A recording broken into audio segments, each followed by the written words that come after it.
इरशाद भट्टी साहब, आप कहिएगा, आप क्या समझते हैं इमरान खान साहब का ये जो इंकशाफ है, अब इसका क्या मतलब लिया जाए?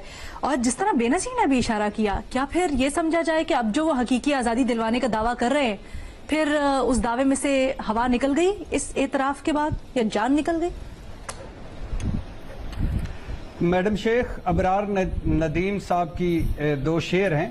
अजय ना सारे तोड़ तू रिश्ते, अजय गुजारा हो सकता है, खोल ना पिछले खाते सारे, होर खिलारा हो सकता है। खोलना पिछले खाते सारे, होर खिलारा हो सकता है। मैडम शेख, बिलाशुबा इत्तेहादी भी उनको ब्लैकमेल करते रहे, बिलाशुबा आप मशवरा दे रहे हैं खान साहब को? बिलाशुबा उन्हें मुश्किलात भी थी, मगर मैडम शेख जरा उनके बयानात पे आप जाएं कि जनरल बाजवा इसलिए मुझे पसंद थे कि वो ज़िया मुशर्रफ नहीं, वो डेमोक्रेट थे, न्यूट्रल थे। डेमोक्रेट का मतलब होता है मशवरे से, साथ मिलकर इकट्ठे फैसले करना। फौज मेरे पीछे, उन्होंने कभी नहीं कहा फौज मेरे आगे, मेरे मंशूर के साथ। फिर उन्होंने फरमाया मैं कुटपुतली वजीर आजम नहीं, मेरे हाथ पांव बंधे हुए नहीं। ये वजीर आजम थे जब के बयानात हैं। मैं पुतला नहीं हूं, मुझे कोई डिक्टेशन नहीं दे सकता। मैं होता, जब वो नवाज शरीफ साहब धरनों वाला मामला चला तो उस पर इंटरव्यू दिया, मैं होता तो DGISI को कहता कि तुम मुस्ताफी हो जाओ। एक भी फैसला नहीं जो मेरा फैसला ना हो, जो फैसला है मेरा फैसला, और मेरा फैसला ऐसे कि फैसला ऐसा नहीं जो मैं ना लूं, हम डिबेट करते हैं और फैसला लेते हैं। आज फरमा रहे हैं 3 साल जिम्मेदारी मेरी थी लेकिन हुक्मरानी किसी और की, मतलब आज मैं बेबस था, मैं मजबूर था। मैडम शेख, अगर बेबस होते इमरान खान साहब, तो अगर हुक्मरानी किसी और की होती तो उस्मान बुज़दार कभी वजीर आला ना होते। अगर इमरान खान बेबस होते, अगर हुक्मरानी किसी और की होती तो DGISI वाली तकर्री 2 दिन में हो जाती। अगर बेबस होते इमरान खान, अगर हुक्मरानी किसी और की होती तो कोरोना, टड्डी दिल, कश्मीर, GB या अभिनंदन मामले पर फौज उनको अपोजिशन के साथ बिठा चुकी होती। अगर बेबस, अगर मान लेते हैं अगर वो बेबस हैं, बेबस थे, अगर हुक्मरानी किसी और की थी तो फिर, और वजीर आजम आप थे, तो फिर तो आपसे बड़ा कोई नाहिल और नालायक नहीं है। आप वजीर आजम बनने के अहल ही नहीं थे। मैडम शेख, आखिरी बात, इमरान खान हो, बेनजीर भुट्टो हो, नवाज शरीफ हो, इक्तदार में हो तो बल्ले बल्ले सब कुछ, सब जाए, सब हप, इक्तदार से निकले तो मैं बेबस था, मैं मजबूर था, सब कड़वा कड़वा, सब थू थू। कोई एक ऐसा हमें ना मिला जो कहे कि सारी कामयाबियां मेरी, सारी नाकामियां मेरी। ये बाद की बातें हैं मैडम शेख। इमरान खान जो इक़्तिदार में थे वही थे, वही उनकी असली बात थी। ये सब दुख तो पहुंचा भट्टी साहब को, लेकिन कह रहे हैं कि अब जो इमरान खान साहब कर रहे हैं, मैं वापस आती हूँ आपके पास भट्टी साहब ये पूछने के लिए कि आप क्यों कर रहे हैं, इसकी वजह क्या है।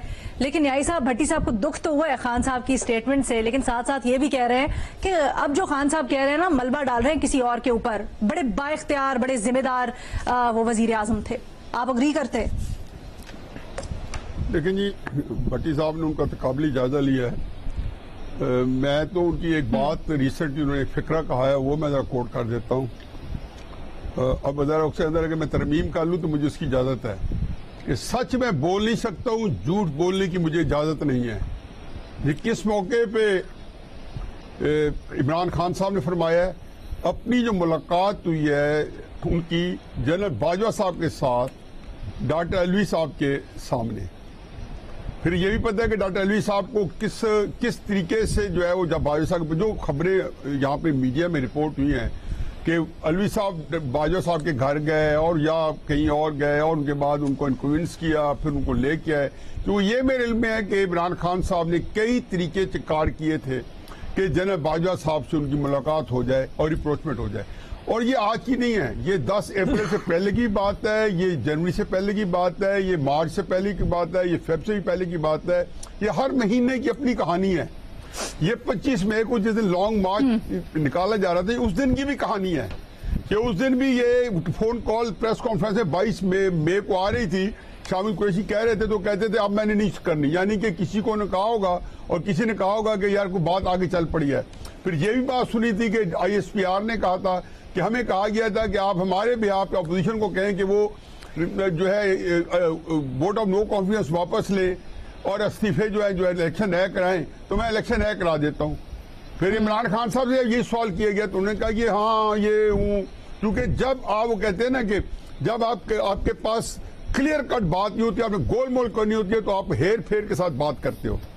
اب عمران خان صاحب جو ہیں یہ وہی عمران خان صاحب ہیں کہ جب اکتوبر یا 2020 میں نواز شریف صاحب نے گجرانوالے میں تقریر کی تھی اور انہوں نے نام لے کے باتیں کی تھی تو کنونشن سینٹر میں یہ ان کا سٹائل تھا کہ نواز شریف تم یہ بات کر رہے ہو, اس کی گستاخی کر رہے ہو.